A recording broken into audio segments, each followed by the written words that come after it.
Okay, ladies and gentlemen, good morning. Welcome to this Bright Blue Fringe event that we're doing in partnership with OEUK. And just to say, there's food, breakfast, drinks outside, so please feel free to help yourself even during the session. I'm sorry for the slight delay in starting. There's always technical problems, but we've now resolved that. So hello to everybody who's joining us in Birmingham, but also on the live stream as well. Hello to you. And today's session is called Powering the Future. How can the energy transition facilitate economic growth across the UK? And obviously, energy has become quite a major topic, particularly since the price spike, and which was partly caused by Russia's invasion of Ukraine. I was going to say the UK then. That would really be... Not yet. Really quite something. And coupled with that, obviously, there's a huge transition that we're making as a country towards net zero emissions by 2050. So really, this debate asks, as we go on that transition, can we achieve affordable, secure and sustainable energy at the same time, sometimes called the energy trilemma.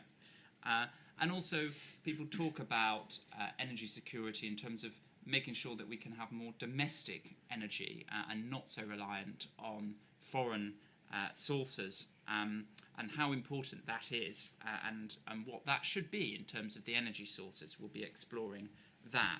What's the role of the state in driving the energy transition? And does the UK have the labour force skills to help us with that transition to net zero? And then, of course, as well, a debate about the future of oil and gas in the North Sea basin. So, we're going to hear from the speakers. They're going to speak for about 5 minutes, and then we're going to open it up to questions from the floor and including from people who are watching on the live stream. And you can ask questions via Slido, which is at the bottom of the YouTube link. But I will prioritise people who came to the event nice and early before I come to questions from the live stream. So in terms of the panel, I have Andrew Berry to my left, who is the Shadow Minister for Energy Security and Net Zero. To my near right is Charles Hendry, who is the former Minister for State of Energy, former Minister of State for Energy, and then to his right is Douglas Lumsden, MSP, who's the Shadow Cabinet Secretary for Net Zero Energy and Transport in the Scottish Parliament. We were going to have Jenny Stanning with us, who is from OEUK, but unfortunately her flight is delayed. So we'll start, I think, with Andrew. Thank you, Ryan, and good morning, everybody. Thank you very much for coming in so early through the rain. I've been called a Tory wet many times before, but I'm taking it quite literally to another level this morning. This is really important, this discussion we're having today. And the question that we're being posed, how can the energy transition facilitate economic growth? Well, the energy transition can't just facilitate it. I think the energy transition is key to economic growth across the United Kingdom moving forward. The jobs that are going to be created, the ability to grow the economy in different parts of the United Kingdom, all are underpinned by us getting the transition right and investing in the new technologies that are going to deliver energy security and a cleaner environment moving forward. It's really important, however, that we get that transition right. It is a transition. And what we cannot do is have a situation where we run full pelt in one direction and neglect the industries and the communities that are reliant economically on the traditional energy sources, oil and gas, in the North Sea, in and around the northeast of Scotland. We cannot neglect them going full pelt in the direction of renewables, because the very people that are key and the very companies that are key to making the transition work and developing those new technologies and allowing economic growth across the United Kingdom are the people and the companies who are investing in oil and gas in the North Sea right now. So it's a transition, it needs to be balanced, but yeah, it's absolutely key to driving the economy forward. You know, in energy, across the energy sector, we're going to be creating circa 250,000 jobs over the next 10 years. That's an incredible number of jobs, all of which will be contributing and will be felt in the local communities in which they live and will help drive forward the economies. You only have to go to parts of this country where the energy sector has a presence, be that Hartlepool, where there's a nuclear power plant, Aberdeen, where you've got oil and gas, or indeed some of the communities that have benefited from the investment in renewables recently, to see the impact locally that the energy sector has on the economy. Combined, it is a huge asset that we have as a United Kingdom. And as I said, one of the only ways that we're going to deliver economic growth is if we invest in our energy future, if we get this right, we manage the transition, and we bring everybody with us. I was a passionate advocate for nuclear when I was the nuclear minister, obviously, but I also had the huge privilege of being the renewables minister and seeing the huge developments that are taking place across the country and the new technologies that are being developed right now. And as a member of Parliament for the North East of Scotland, I obviously have grown up surrounded by the incredible passion and dedication that is brought by the people that are working in the oil and gas sector. So we have in the United Kingdom today a real plethora of riches to draw on to build our energy future. As I said, we cannot neglect one at the expense of another. It is a managed transition, but if we get it right, it can be the key to our economic success moving forward. So, I mean, I'm very happy to take questions at the end, but I think that's great. A good introduction. Thank you, Andrew. So I noticed you've got vote Kemi round your Yes. neck. So I think, and correct me if I'm wrong, she has sort of expressed scepticism with the setting of the 2050 target. She sort of agrees with moving towards net zero emissions, but maybe is sceptical of that sort of decades-long target. Is that right, or? Look, well, I'm not sitting here as a representative of Kemi. I'm sitting here as the shadow energy minister, and I happen to think that getting net zero enacted into law, which Theresa May did in 2019, was one of the things that we can be proudest of over our 14 years in government. It set us on a trajectory that we are delivering on. It set us on a path leading the world, halving our emissions whilst growing the economy, building the first, second, third, fourth and fifth largest wind farms in the world, and developing the new technologies. None of that, I think, well, that may have happened in time, but none of it would have happened in the period that it did had we not taken that bold step of enacting net zero or bringing it into law as we did in 2019. I think what Kemi's position is her scepticism over the full-scale rush to renewables at the expense of some of our traditional energy sectors and the impact that might have on the economy and indeed on our energy security. So keep maintaining the investment allowances, for example, in the North Sea, I think is essential to ensuring that we get the transition right, because as I said, the same companies that are investing in the new renewables and new technologies are the ones that are right now drilling for oil and gas in the North Sea. So it's about a managed, balanced transition. But my own personal opinion is that I'm very proud that we enacted net zero into law. I mean, some people would say very enthusiastic about net zero under Theresa May, and then Boris followed that up, and then it seemed to be that Rishi was a little bit cooler on net zero, and he did that sort of speech outside Number 10 saying we need to delay the phase out of ICE vehicles, internal combustion engine vehicles, and the phasing out of gas boilers in new homes, yep, and just delaying the date slightly. Do you think the Conservative Party has become a little bit cooler on net zero since that sort of Theresa May, Boris Johnson high point? I don't think so, but I think you've got to look. The reality is that we were living through a period of incredibly high energy prices, and also the reality when it comes to EVs is that the projected sale had not reached the target that we had set a few years ago, sales of electric vehicles. So there's no point in having a target if there's no way that you can meet that target. You have to be realistic about where you're headed. And what Rishi did, which is bring the United Kingdom into line with most other countries around the world in terms of setting our target for sales of electric vehicles, transition away from gas boilers. It's about getting this right. We cannot, for a moment, forget the fact that 2019 and 2023 were two very different years. dealing with very different situations. The determination to reach net zero was as solid with Rishi as it was with Theresa, but you have to remember the situation that he as a Prime Minister was dealing with, the economic situation we were facing, the situation regarding energy security, the personal economics of the individuals within the country in deciding not to purchase their electric vehicle or transition towards an air source heat pump or whatever it might be. So yeah, I know his commitment. He created the Department for Energy Security and Net Zero. He was absolutely determined to drive down our emissions and get us to a net zero future. But he has different ways of doing it. Great. Okay. Thank you, Andrew. Just to remind people that we are kind of tweeting about this event, or Xing, whatever the new term is. So please do that using the hashtags #BrightBlue, and you can follow We Are Bright Blue and OEUK. So please do that and amplify some of the messages that are coming from this debate. Great. I think I'm now going to move to Douglas. Thanks, Ryan, and thank you for the invite to come along today.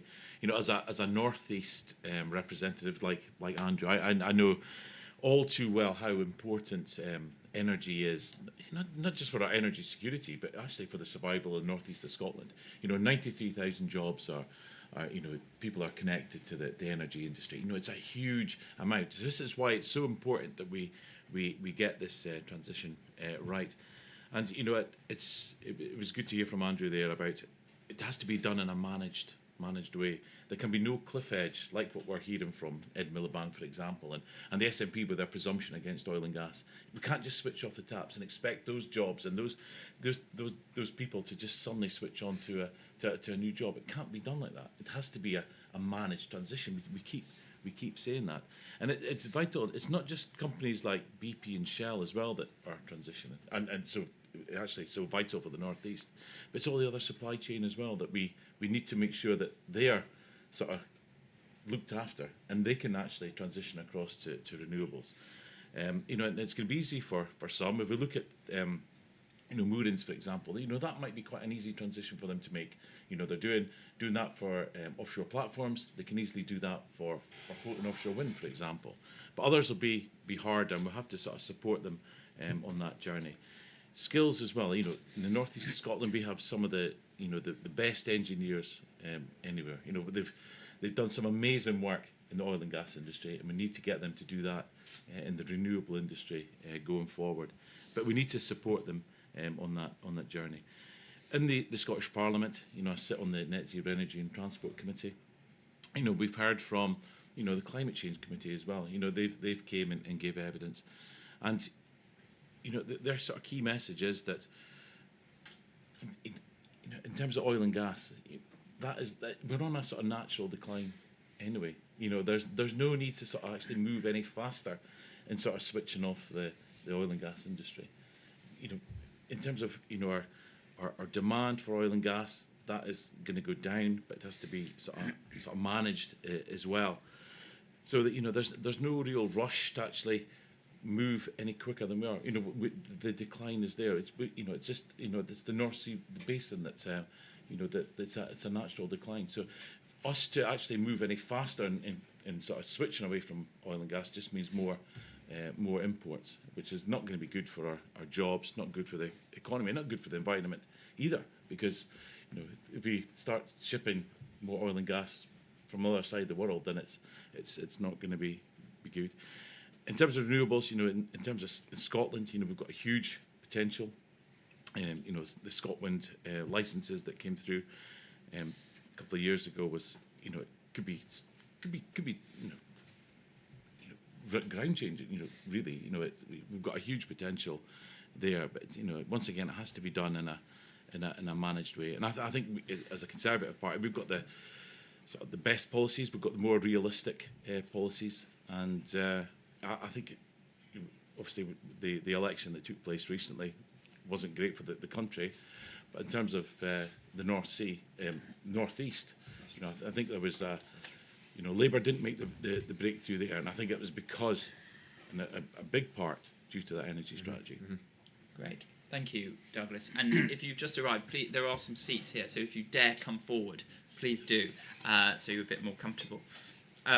Douglas, my understanding of the Labour government's position is that it's not switching off the taps immediately on oil and gas, but stopping new licences for oil and gas exploitation.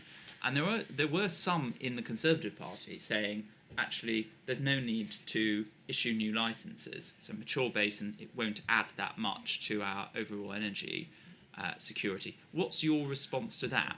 Yeah, no new licenses just means we're going to import more oil and gas. Yep. It's just going to mean, it's going to harm our jobs, it's going to harm our economy while we're sort of propping up, Saudi Arabia, for example, instead. It doesn't make sense. Until we tackle demand in this country, we're going to need oil and gas. And it's better for the environment, better for the economy, that we produce that ourselves as opposed to importing it in. So the position that Labour are taking just doesn't make sense. I think it's all sort of playing into the Just Stop Oil Brigade. I don't understand it.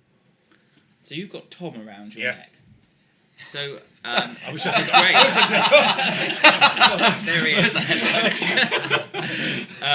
is. What's his particularly unique take on energy policy, or is that to come? I think that's to come. I'm backing Tom because, he's been a good supporter of Scotland. He's been up probably about 5 or 6 times in the last year. I think you really get, for me, it's about the union. That's why I'm backing Tom. I think in terms of energy, I think probably all the candidates are probably on the same page. But for me, it's about the union with Tom. Great, thank you.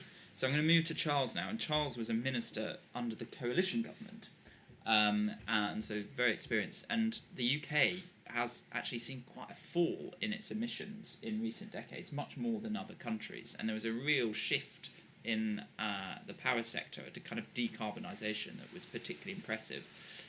So very interested in your thoughts. Ryan, thank you very much. So Andrew and I were the bookends of the Conservative period in government. I was the first energy minister. Andrew was there at the end of that period.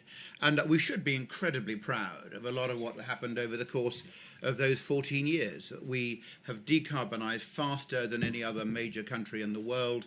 Last year we moved to the point of over 50% of decarbonisation of our CO2 emissions. No other major country has done that.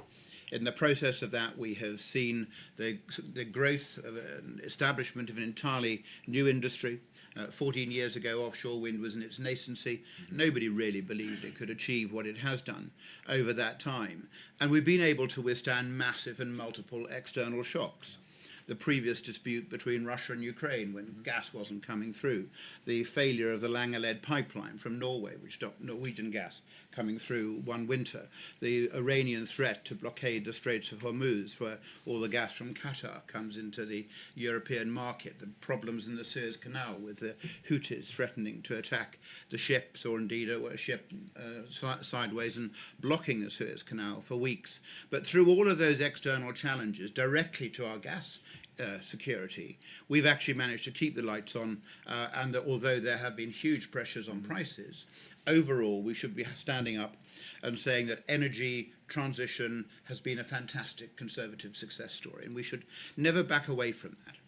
And one of the things which I thought was unfortunate about Rishi Sunak's comments a year or so ago was that although the policies in themselves were sensible and recognising that we were off track for EVs and for the home boilers, that the language suggested, not just to business but to the wider world, that we were losing interest. And they had seen the UK showing fantastic leadership, global leadership, in terms of this debate. And they thought, does this mean the UK doesn't want to play in that court anymore? And so I think that was unfortunate. And I'm absolutely of the belief that for us to go back into government, we've got to be a champion of this sector. We can't be the people who are like sort of reform light and who take a view that, we can forget about climate change, we can forget about the transition. Because when we're looking at who we need to get to vote for us in 4 or 5 years' time, then this is going to be important. The landscape in 2028, 29, whatever the next election happens, is going to be incredibly different. We're going to find that we've seen much more progress to the rollout of EVs. We will see renewables will be further advanced than they are now. They were 6% of our electricity generation in 2010. They're now 50%. Mm-hmm. And so that we will see further growth in that area. We'll be seeing massive growth in grid infrastructure. And if we start to position ourselves now as the party which is against that, we are simply going to be in the wrong place in terms of where we need to be for history in 4 or 5 years' time. Now, the oil and gas sector is critical. I had the reputation, I didn't have a constituency in the northeast of Scotland, I had one in the southeast of England, so I was as far away as I could be. But I think I went to Aberdeen as a minister more than any other minister, almost exceptionally, apart from Andrew. And I passionately believe in what that sector can deliver. And that if we want to have a secure transition, then actually making the most of what it can do is part of it. I do think the issue on new licenses was a bit of a sideshow, because that if someone's getting a new license this year, it's going to be the middle of the next decade before that they are producing oil or gas. And there'll be many other factors which will determine that. But what is a huge threat is what Labour's doing on the profits levy. And this is what's going to drive companies away. So it's not just the increase in the profits levy, which could be damaging, but it's the wider issue which comes with that of the removal of the allowances. And we're already seeing companies saying the UK is not a good place to do business. And that really matters, not just because of the investment which they put in and the jobs which depend on it, but it will directly affect the pace of the transition. Because there are some sectors where you don't need those oil and gas skills in order to have rollout. To put in solar farms, you don't need those skills so much. You need other skills. But if you want to have a hydrogen economy, if you want to see carbon capture, if you want people to be able to put up offshore wind turbines in some of the most challenging waters in the world, that if you want to be increasing as massively as we do need to our grid infrastructure, then the people who've got the skills of working in the oil and gas sector are going to be really critical. The big pockets of some of those companies are going to be really important to us. So if they get a message that they are not welcome in the United Kingdom, then that will have a knock-on effect, not just for the oil and gas sector, but right across the energy scenarios, and that will affect our ability to deliver net zero and to do it in a way that is affordable. So the answer to one of the questions, which is that is the trilemma, what happens with that regard? For once, the trilemma about security, affordability, decarbonisation, the answer to all of those questions is broadly the same. We need to decarbonise more quickly, but we can't do that without the oil and gas companies. And we as a party, I think, have to be very robust that they have a significant role to play in that future. So I don't back away in any way from the fact that we need to decarbonise, but we must do it in a way that preserves jobs and it carries people with us. Great, thank you, Charles. A very detailed defence there of the ongoing energy transition. Ryan, sorry to cut across. Can I just say a very detailed defence? Absolutely. And we need to far more, I think, champion and defend what we did when we were in government over those 14 years, starting with Charles and then all the way through to just a few months ago. When I used to travel the world to various international conferences on energy, other countries were in awe at what we had achieved. As a country over the 14 years. I talked about the first to fifth largest offshore wind farms in the world, having our emissions whilst growing the economy, developing new technologies and really leading the way when it comes to making that transition towards net zero. And to hear Ed Miliband and his fellow travellers describe the energy situation in the UK as a disaster and as a Tory catastrophe. Actually, we've got so much to be proud of. But if we don't talk about it, and we don't champion what we did or defend it, nobody else is going to. So we need far more Charleses out there talking up what we did and delivered when we were in government. So why was that message lost then, Andrew? I just think, competing pressures, as I said. The challenges that we faced in the latter years of our time in government, I think, were so great that our focus was not. I think it was diluted by the various other pressures that were facing us as a government at the time. But I think we now have an opportunity as an opposition to reflect on what we did in government, the good and the bad. And by far and away, one of the best things we did was take this country on this journey towards a cleaner future. But I think it's really key that we do that whilst also emphasising the importance of the oil and gas industry in this entire. Great. Thank you, Andrew. Charles, a follow-up question for you, which is, the sort of the apparent calling that Rishi had on net zero. I think some believe that was a kind of philosophical belief, but others thought maybe it was a political calculation because the Uxbridge by-election, where there was quite a lot of opposition to the expansion of the ultra-low emission zone. It seemed to be at the time, there was a sense, actually, if you just call on the environmental stuff, show that you've got a pragmatic route to net zero rather than an ideological one, might yield electoral dividends. I mean, it may have done in that by-election, but it doesn't seem to have done in the general election. So just interested in your views on that. So I don't think Rishi Sunak was particularly enthused about energy and climate issues. I think in the court, when the leadership debate was happening, he spoke in terms of recycling of waste rather than in terms of energy. And so I don't think this was one of the big defining issues for him as an individual, in sharp contrast to Theresa May, Boris Johnson, where this was a really important matter. But I think that was precisely the wrong reading of the by-election, because I think what happened there was people were objecting to the unfairness of Sadiq Khan's measures on emissions, and the fact that people on low incomes who needed their car to get to work at antisocial times, people not on high incomes, they were going to be very hard hit by this. And it wasn't about people not wanting clean air, which people do generally want, but it was about a mechanism which was going to do that in a very unfair way. And so I think for us, where we come back into this, is about saying, look, we need to put fairness at the heart of this. And there are other ways in which we can take that forward as well. But if we don't put fairness at the heart of it, then we will lose people as part of the public support, which I think is necessary for making this happen. Great, thank you. Let's open it up to questions from the floor. So if you could say who you are, where you're from, that would be great. And we're in a small enough room that the microphone will pick your question up, and people on the live stream will hear. So I had a gentleman here. Yes. Thanks, Alan Colchester. My background's the food and drink industry. So I'm a bit disappointed to hear you all bemoaning the high cost of energy, when really isn't it a function of decisions you failed to take? For example, there's that infamous interview with Nick Clegg saying, oh, well, there's no point building a nuclear power station because it won't be ready until 2020. And then on shale gas extraction, we ummed and ahed about it and in the end decided against it. And as a result, we've given all those sales to the Americans. They're important. I mean, surely, isn't it down to you guys, your wrong decisions, that we're in this situation?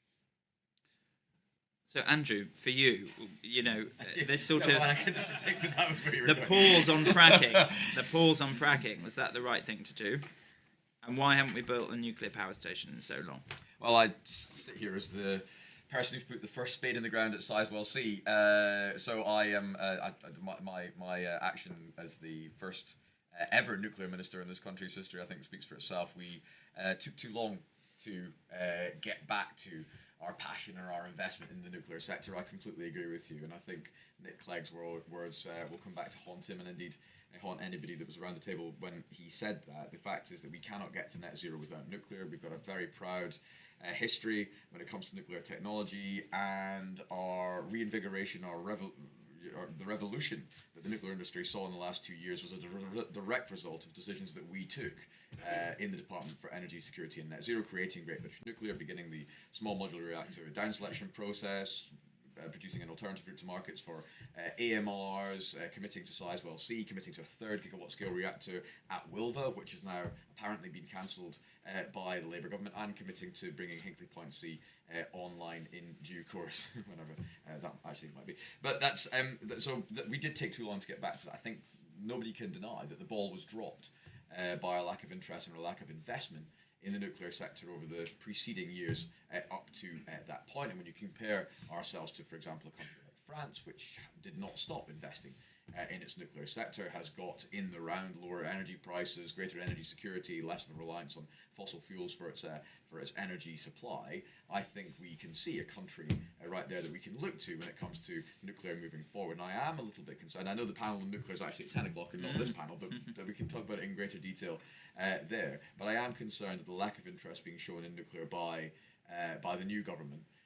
He is very keen to talk about renewables, but try and get Ed Miliband to talk about nuclear, and I don't think he's mentioned it once since they came into office. So that is something concerning and something to watch. When it comes to fracking, look, I think it was the right decision. The British people did not want us to allow fracking in the United Kingdom. At the end of the day, you are beholden to the will of the electorate, and the electorate were very clear they did not want us to frack in the UK. I personally,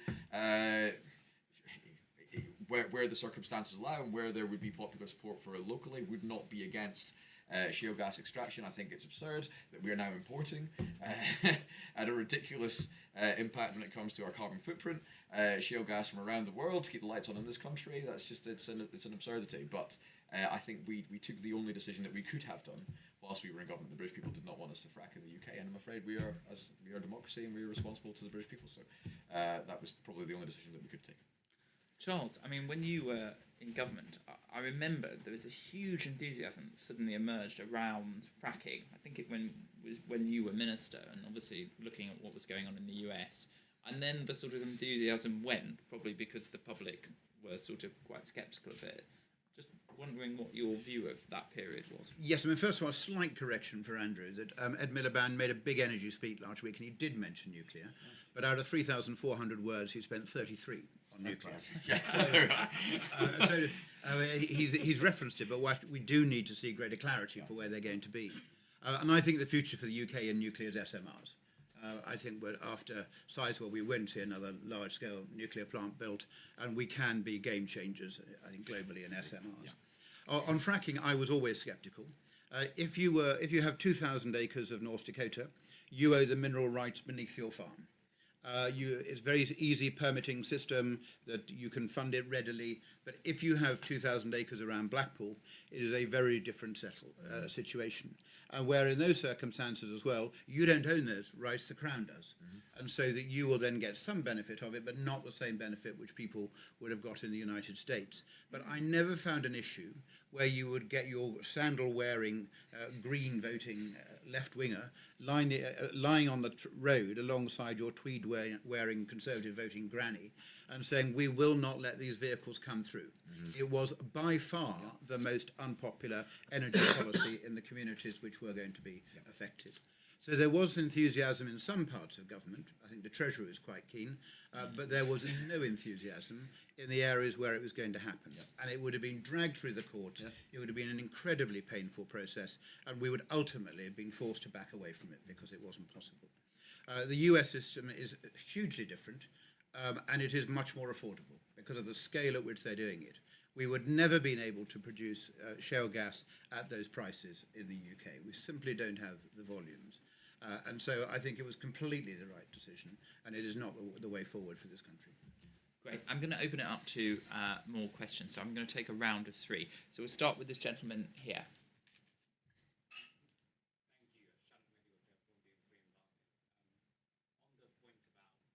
Do you mind just standing up? Sorry, just so we can hear you a bit better. Yeah.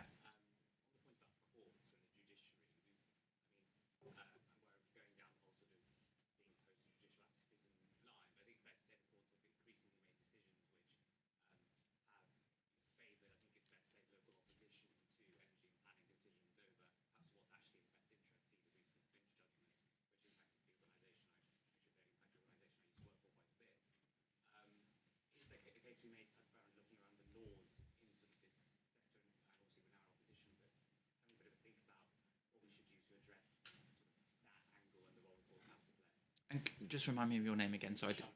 Yeah, thank you. Right, this chap right at the back. Yeah.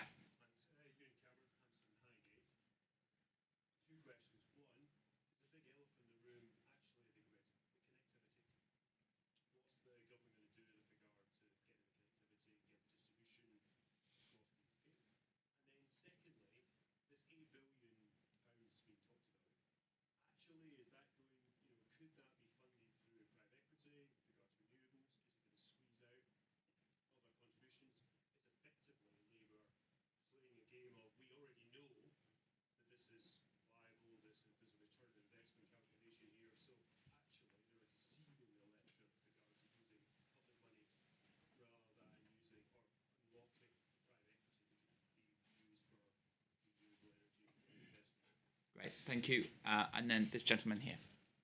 That's the place in Wales. We've got lots of natural energy all around Wales. But one of the things that we seem to have lost is the power to win over the hearts and minds of people. And I'm not convinced that they wish to see the speed of transition. The slowdown of EV purchase must be down to consumer choice. So how do you win back the hearts and minds of the people, not the politicians, not big business, and sell them the concept that the Conservatives have got the right idea as to how to build the energy future for the country, forget timescales or anything else like that. Great, thank you. And just a reminder for people who are watching from home, you can ask questions via Slido, which is underneath the YouTube video that you're watching. You submit, and then someone from my team messages me, and then I can ask your question. So feel free to do that. Okay, Douglas, any of those questions? Yeah, no, I was going to pick up on the cost aspect first of all. You know, in terms of EVs, you have to make it easier for people. You have to make it comparable to what they've got just now. You know, there's so many people. If you live in a block of flats in Glasgow, for example, how are you going to charge your car? You need to have that infrastructure in place. That's something that needs to be tackled and really ramped up. You know, because people are not going to make that change if it's too difficult. In terms of the grid connections, you know, and that probably ties in with some of the court action as well and the laws. You know, there is northeast of Scotland again. I'll get that in before Andrew. You know, there's a huge amount of grid infrastructure upgrades required at present. But communities aren't seeing any benefit from that grid upgrades just now. So there has to be something in it for, once again, something in it for the people to be accepting of that and actually to welcome it. And I think that the case needs to be made a lot better about whether that's going to be reduced energy bills, whether that's going to be jobs for their families. So I think that case needs to be made a lot better. Charles?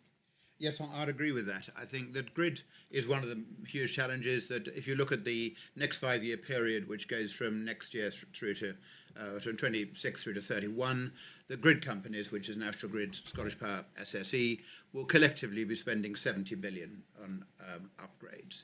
And so an enormous amount of money to facilitate bringing into the market the new energy infrastructure which will be built. That will be something which is socialised across people's bills. But the plan is there to make it happen. That with regard to GB Energy and their 8 billion, it would be foolish for them to try and compete in that space because the market delivers that already. Yeah. Where there is a case for them to be involved is in relation to areas where there's just some degree of market failure, where you need some signal from government that you want these sectors to develop. I would make a case for tidal in that regard as well, and where some investment from government could bring in a lot of private sector finance. In the way like the Green Investment Bank had done under the Conservative government earlier on. The court is a very live issue, and there are cases now where a right of appeal has been given against one particular judgment, which has got a huge threat to the oil and gas sector, and that's something which we need to be wary of, and this new government is going to have to be robust to stand up to some of those pressures. And then on the final point on winning hearts and minds, there's for so often on the energy projects, people can see a reason to be against it, but they can't see a reason to be in favour of it. People ideally would like invisible electricity. They don't want to see it being generated, they don't want to see grids, but they do want everything to work in their homes when they need it. And therefore you've got to rebalance that.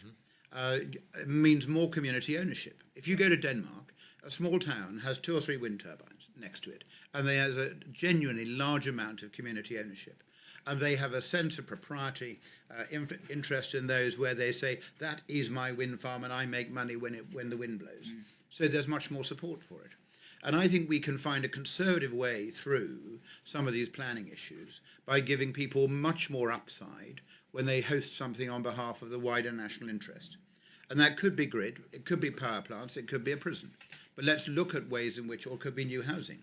Let's find ways in which we say to communities, if you accept this on behalf of the wider national interest, then you get a benefit, either directly in lower energy bills or directly in terms of lower council tax. And then you'll find people saying, yes, I do want that here. Actually, I could do with my council tax ban going down or cheaper electricity. And I would like that because actually I struggle to pay my bills. So let's mobilise those people who at the moment don't get involved in this by giving them a real say. And the other thing which I think will change this is the ability for people now to manage their demand more effectively. where at times when there's a particular pressure, Octopus and National Grid have been developing schemes whereby people can say, for that period of time, I will reduce my electricity demand. You've now got 1 million households routinely going into that process. And this will become significant. It means that last winter, when we had coal plant on standby, we didn't actually have to turn it on because that it was there was demand management. And then I think people start to think, this can be really interesting.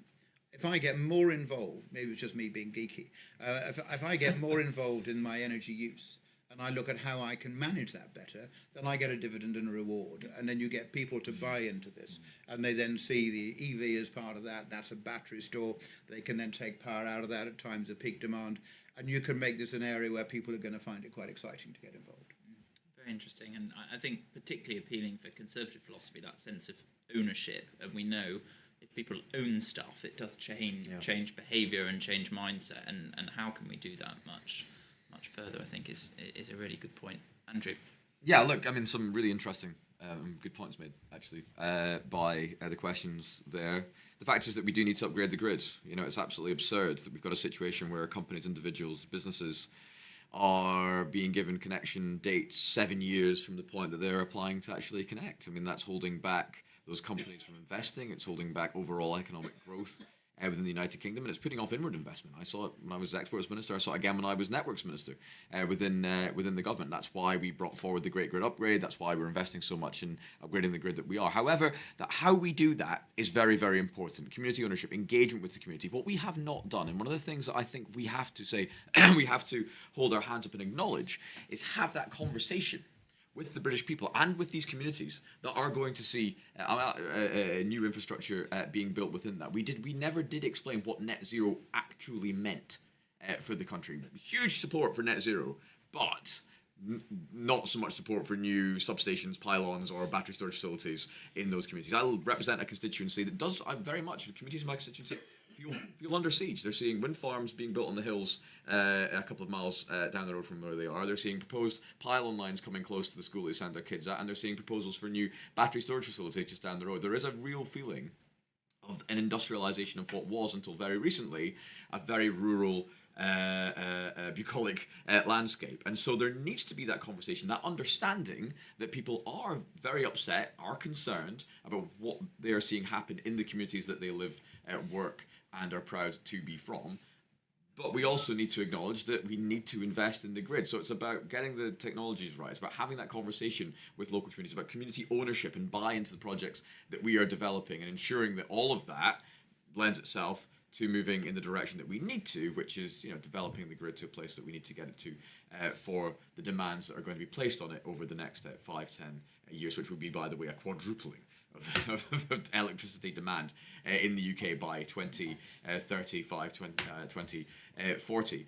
In terms of Great British Energy, some gentleman at the back talked about the £8 billion. It's not £8 billion, it's £3 billion, because they've already hived off £5 billion to support local authority projects across the country. And if you think that GB Energy is going to be able to compete with Ørsted or Vattenfall or EDF on a capitalisation of £3 billion, well, I think GB have got a rude awakening upcoming. The problem with Great British Energy is that nobody is able to tell you what it is going to do. Right? We know where its headquarters are going to be. We don't know how big the headquarters are going to be. If it's going to be a desk and a brass plaque on the door, or whether it's going to be something more substantial in Aberdeen. We don't know if 1 minute it wasn't going to be generating energy, and then the next day it was going to be generating energy. It was going to be investing in the areas of highest risk, the new developing technologies. But then the Minister of Tate tells us that every single project that Great British Energy is going to invest in will return a profit for the taxpayer. Well, I'm sorry, if you're investing in the areas of highest risk, that is simply not true. So there is a place for the state to underwrite some of the investments in the riskier technologies where private capital are reluctant to go, but where it is not needed, but where Ed Miliband seems to be pushing it towards, is engagement in sectors where we have been incredibly successful. For example, the offshore wind sector. Why is their biggest announcement thus far some sort of new arrangement with the Crown Estate? We are doing as I said, I keep saying it, first, second, third, fourth, and fifth largest wind farms in the world, because we were open to inward investment from other countries and other companies in driving us towards that net zero future and building the infrastructure that we needed to get us towards that goal, whilst generating profit for the Treasury and indeed boosting the local economies that the construction is taking part in. Is there a place for government in developing the supply chain within the United Kingdom, domestic supply chain? Yes. Do we need to build up our manufacturing base in the UK? Absolutely. Do we need to get more people studying the right degrees? Do we need to upskill, reskill workers into the new technology so we can push people in? Absolutely. And the state has a role in all of that. But thus far, nobody's explained to me how great British Energy is going to do that. And I do think there's a lot of confusion as to what it's going to be. And £3 billion, because as I said, £5 billion has already been hived off. It's just simply not enough money to compete in the marketplace if that is indeed what Ed Miliband wants it to do. So for that reason, and for many others, we voted against its creation just a few weeks ago. And did you see GB Energy doing anything differently from Charles mentioned the Green Investment Bank? We've got Scottish National Investment Bank in Scotland. Is it doing anything different from that? If the plan was to be a trading house, to be a new style of green investment bank, then you could understand it, you could defend it, people could understand what it is going to be. But right now, I think it sounds great to put in the Labour manifesto. We will have a national energy company. Fantastic, great. What is it going to do? Don't know. It seems like almost a back of a fag packet idea. That looked great in the Labour manifesto, and now they're beginning to struggle to actually come up with what it will actually do. If it's about investment, then that's great, fantastic. But just tell us that. And by the way, tell industry, because industry don't know. But I see it as duplication of things we've already got going. Absolutely duplication. Yeah. 100%. Great. Okay, let's do final round of questions. I'm conscious of time, so please be pithy. No embedded clauses in your questions. So we'll start with this lady here.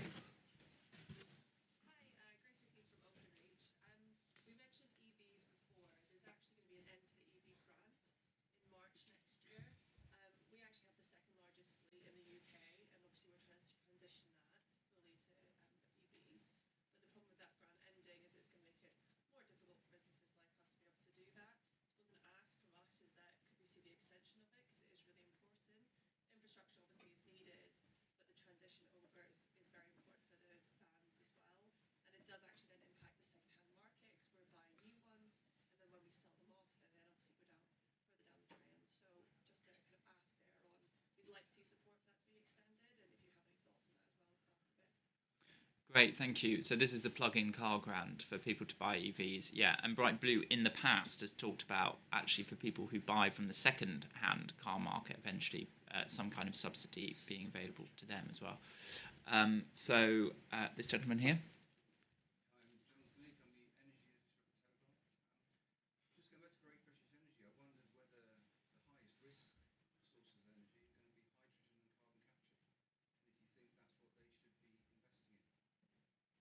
Okay, thank you.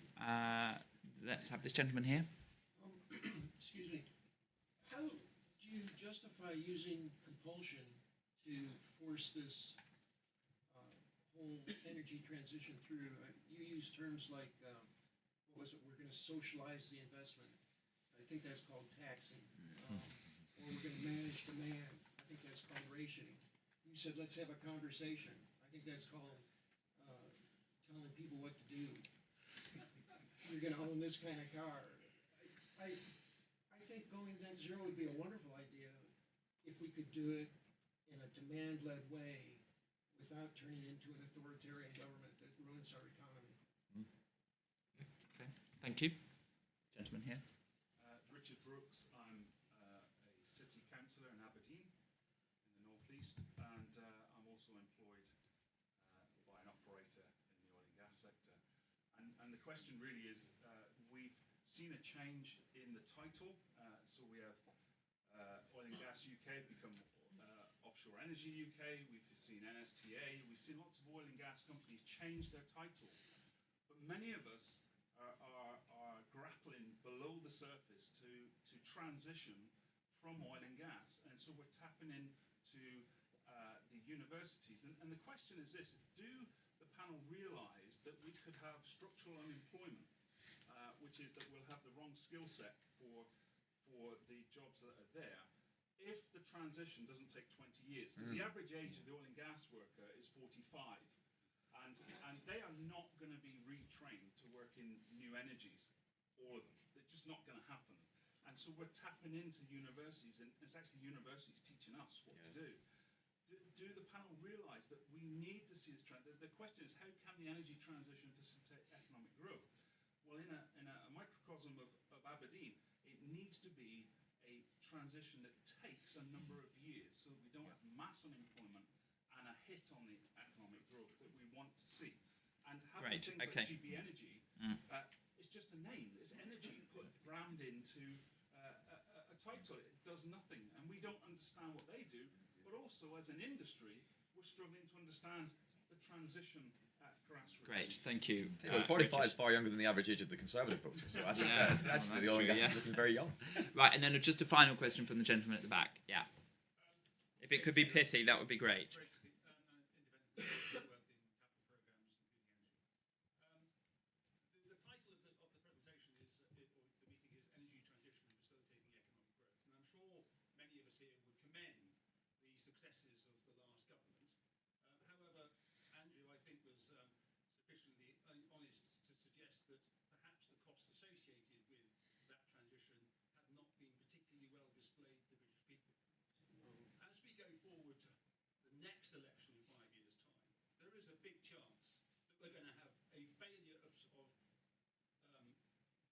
Security, which will be a repeat of the 1970s.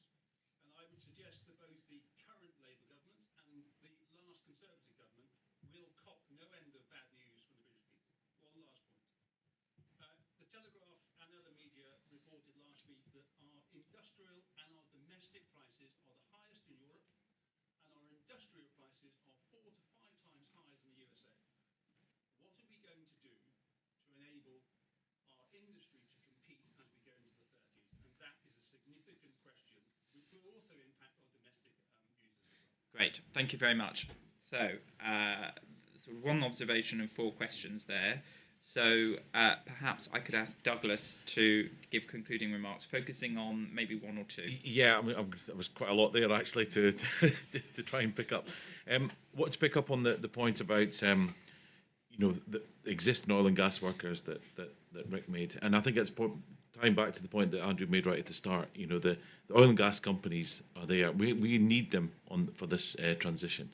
Just now, it feels almost like they're being demonised by Labour and the SNP, quite frankly. But we need them to invest into renewables. And just now they're getting there. Much of that investment is from profits from oil and gas. So we can't shut that down. We need that to take place. Another point I was going to pick up on, things like hydrogen and carbon capture. Once again, that's going to be key going forward. And the last other point is, transition is often seen as a cost. It doesn't have to be that way. We can actually, it can be it can feed into our economy really well. If we grasp it correctly, then it could be a real benefit. It doesn't have to be a cost. Great, thank you, Douglas. Charles. So let's pick up on the question about hydrogen and carbon capture. The pressure on the DESNES budget is going to be on the areas of capital spend. So that much of the DESNES budget, much of energy policy, doesn't come through taxation and the government spending. It's done through the contract for difference, which is linked to people's bills separately. So if they're looking for big savings, the areas where I think they have got big spending is carbon capture, it's hydrogen potentially, it's new build nuclear, and especially nuclear decommissioning, where I think that we will see pressure coming on those bills. Hydrogen, I think we need to be much clearer about what we want hydrogen to do. I don't think we're going to be having hydrogen used for home heating, for home cooking. I don't think we'll be seeing it for small vehicles. We might for large vehicles. But where it can play a very important role is for the replacement of gas in industrial purposes. But we should narrow it down and say, look, that's where we think it can be significant. But on carbon capture, I don't see any way that we can meet our decarbonisation goals without carbon capture.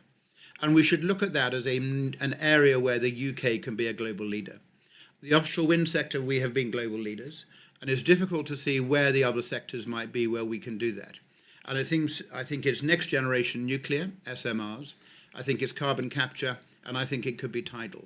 But on other sectors like hydrogen, they could be useful, but we're not going to be a global leader. We will never compete on price with Saudi Arabia and things like that. So let's see where we can get real UK benefit, and then let's try and encourage the government spending to focus on how you bring those forward.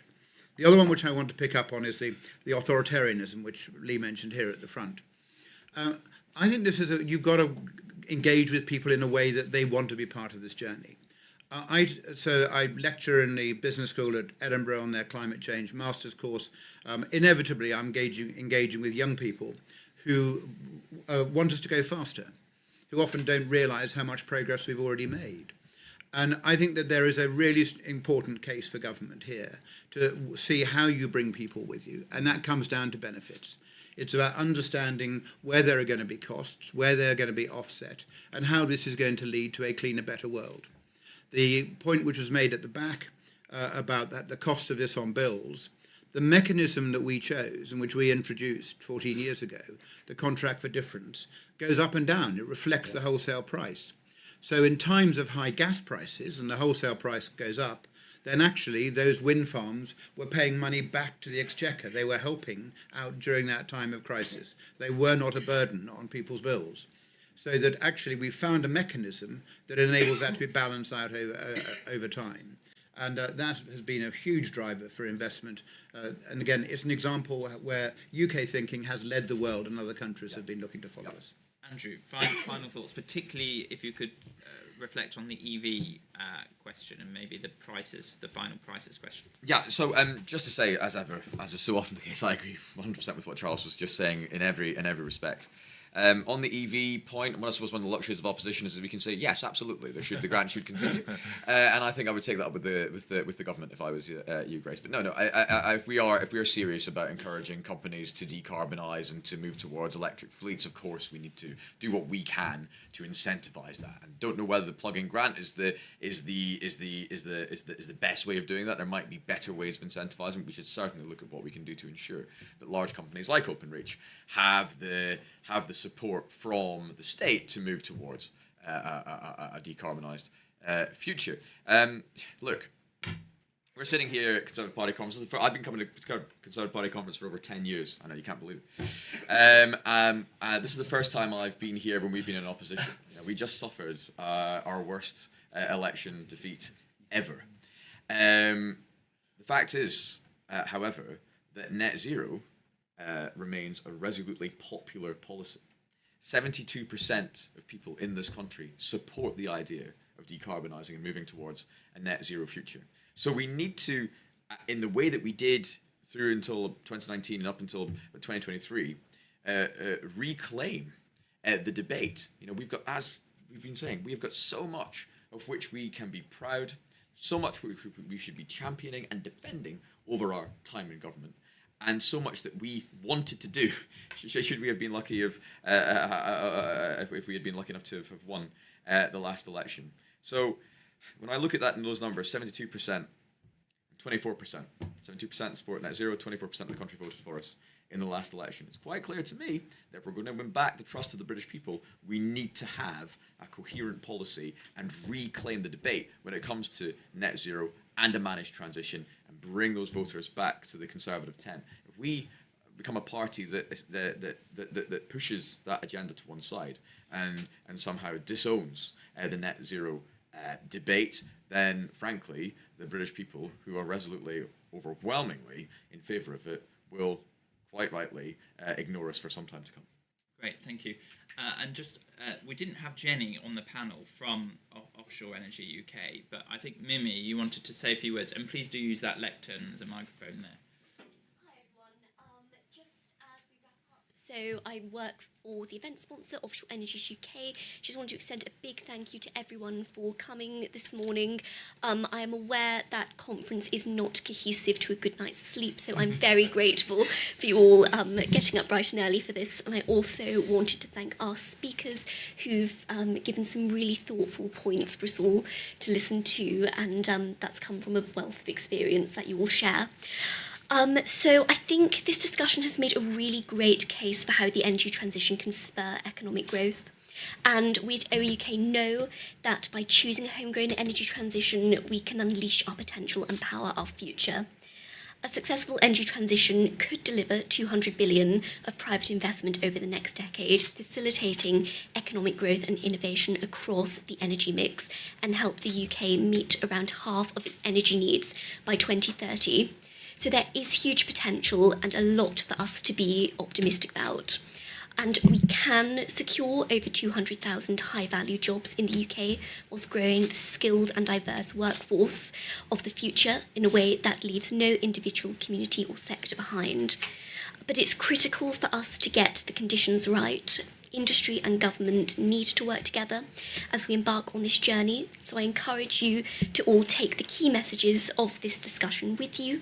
And if you'd like to hear more about the sector, please feel free to get in touch or grab me in a networking session. And I hope you enjoy the refreshments afterwards. Thank you, Mimi, and thank you. So thank you to Offshore Energy UK for partnering with us on the event. Thank you everyone for coming. Just to say, there's about 15 minutes now of networking time, so you can speak about the session, speak to the speakers if they're sticking around. But I would ask you if you could do that just outside where the refreshments are, because we've got another event at 10 on nuclear, which Andrew is speaking at. So if you want to come back to that, you can. Andrew Bowie show. Right. But if we could have another final round of applause for the speakers, that would be great. Thank you. That was good. Really enjoyed that. Yeah.